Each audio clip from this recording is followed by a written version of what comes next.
नमस्कार, आप देख रहे हैं आवाज इंडिया। महाराष्ट्र में सत्ता पर काबिज महायुति में पालक मंत्री पद को लेकर सभी सहयोगी दलों में विवाद जारी है।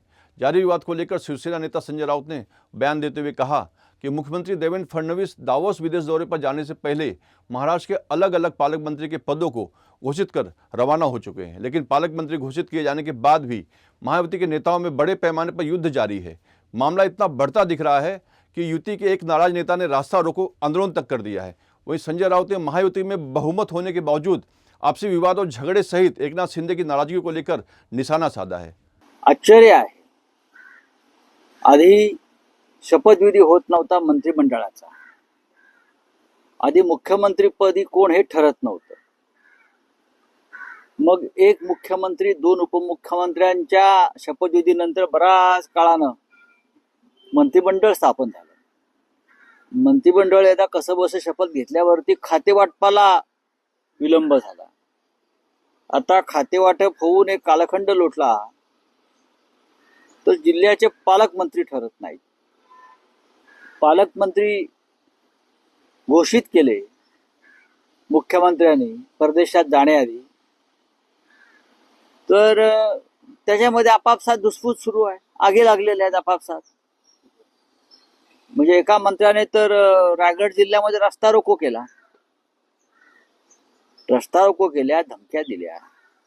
म्हणजे इतकं प्रचंड बहुमत जे तुम्हाला मिळालेलं आहे, म्हणजे तुम्ही मिळवलंय,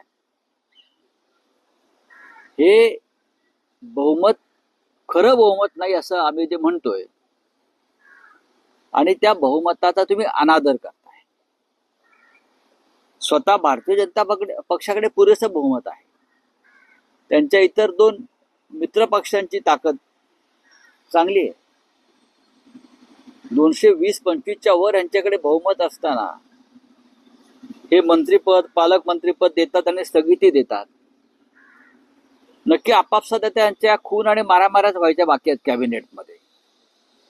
म्हणजे उद्या जर बातमी आली की अमुक अमुक गटाच्या उपमुख्यमंत्र्यांनी किंवा मंत्र्यांना दुसऱ्या गटाच्या मंत्र्यावरती हात उचलला, आता एवढंच महाराष्ट्राच्या नशिबी पाहणं आता बाकी उरलेलं आहे। इतक्या भयंकर पद्धतीनं या राज्याचं मंत्रिमंडळ आणि सरकार चाललेलं आहे।